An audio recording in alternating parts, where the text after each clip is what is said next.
ఈ రోజుల్లో అందరినీ మెప్పించాలనే ఆరాటంలో మనల్ని మనం మర్చిపోతున్నాం. ముఖ్యంగా మహిళలు ఆఫీసుల్లో గానీ ఇంట్లో గానీ ఎదుటి వారి కోసం తమ ఇష్టాలను చంపుకోవటం తరచుగా చూస్తుంటాం. అయితే మహిళలకు ఉండాల్సిన అతి పెద్ద ఆయుధం వారి గొంతుక అని ప్రపంచ సుందరి ఐశ్వర్య రాయ్ గుర్తు చేశారు. ఏదైనా నచ్చనప్పుడు నిర్మోహమాటంగా కాదు అని చెప్పగలగడమే ఒక మహిళకు ఉండే అసలైన శక్తి అని ఆమె అభిప్రాయపడ్డారు.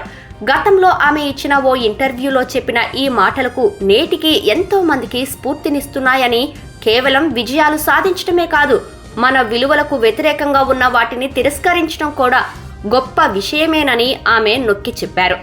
సమాజం మనపై రుద్దే అంచనాలను చూసి భయపడకుండా వాటిని ఒక సవాల్గా తీసుకోవాలని ఐశ్వర్య పిలుపునిచ్చారు.